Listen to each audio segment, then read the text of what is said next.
I-share ko sa inyo mga sangkay yung salad na ito. Ito yung tinatawag dito na Endivian.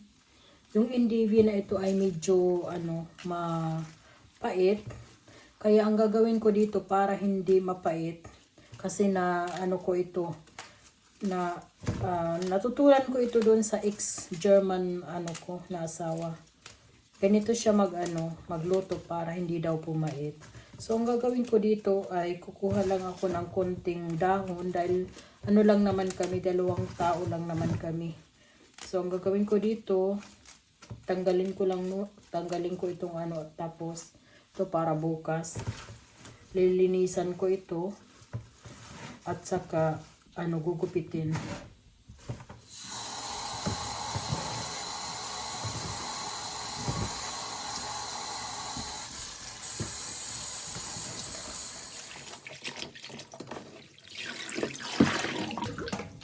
Hugasan natin ng ilang beses.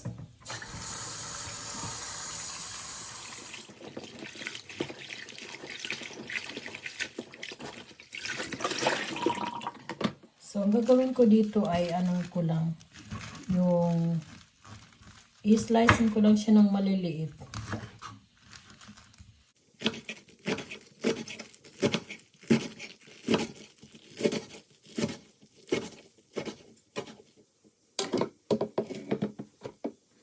Hugasan ko ito ulit kaya okay lang. Para sigurado. Gusto ko kasi yung sigurado na malinis ba. So, ituloy-tuloy ko lang ito mga sangkay. Gugupitin. At ito pwede namang tanggalin pero kahit hindi na.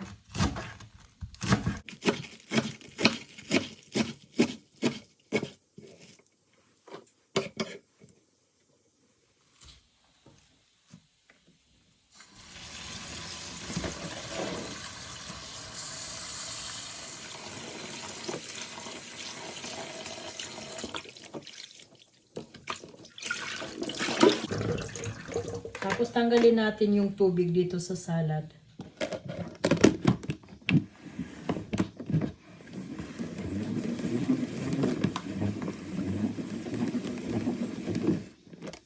So tingnan natin sa ilalim. Ayun, maraming natanggal na tubig.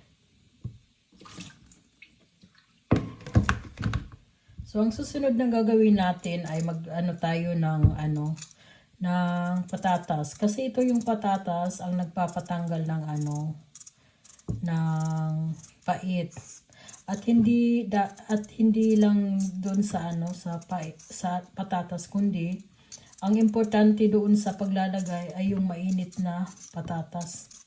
Yung kailangan yung mainit ang ilalagay natin, kasi yun ang nagpapatanggal ng ng pait. Yun ang sabi sa akin ng tatay ng aking anak. So yan, tuloy-tuloy ko lang ito at iluluto natin. At mga sangkay, kaya nga pala ikukwento ko sa inyo kung bakit bakit nga ba ako hindi na masyadong luluto. Dahil ang dami kong mga allergy sa pagkain. May allergy ako sa itlog, kamatis, may nuts.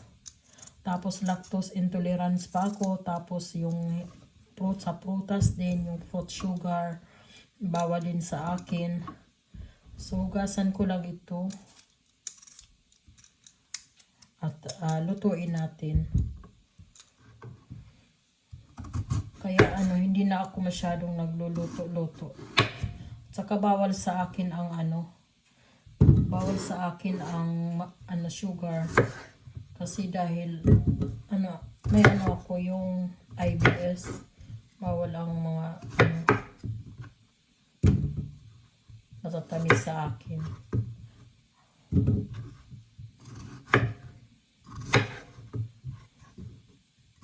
Yan, hugasan ko muna.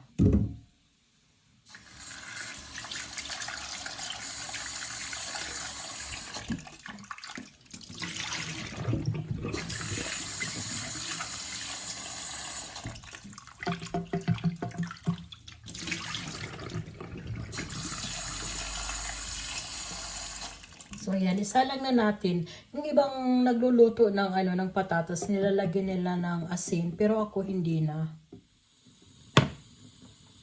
So lutuin natin hanggang lumambot yung ating patatas. So habang ghihintay tayo ng ating patatas, i-prepare natin yung ating Indivian. So, simple lang ako maggawa ng salad, mga sangkay. Naglalagay lang ako ng olive oil. Depende sa dami ng gusto nyo. Mga 2 hanggang 3 kutsara. Tapos maglalagay tayo ng balsamic.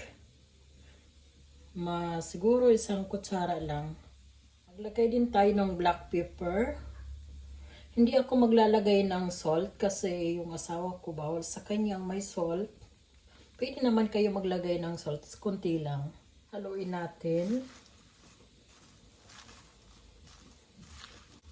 Kahit hindi naman masyadong halo na halo kasi mamaya haluin ulit natin dahil lalagay natin yung patatas pag naluto.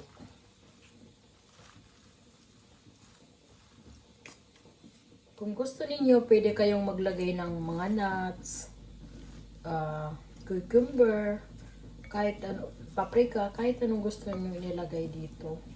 Ako simple lang.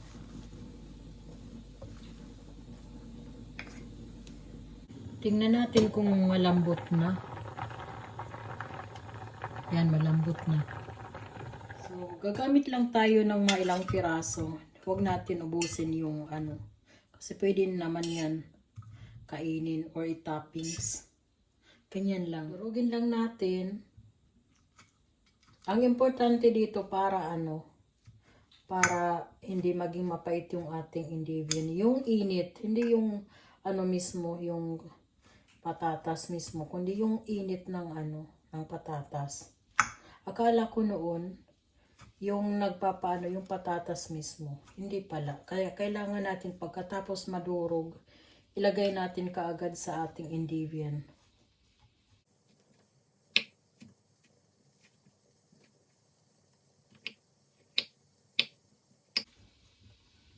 So yan, durog na. Ilagay natin yung ating salad.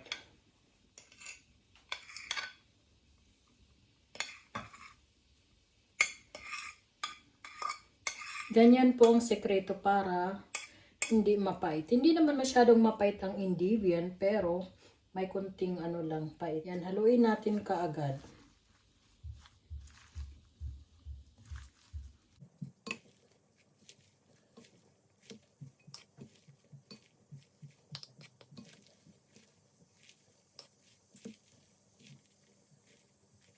So, ito na po yung ating Indivian na hindi na mapait.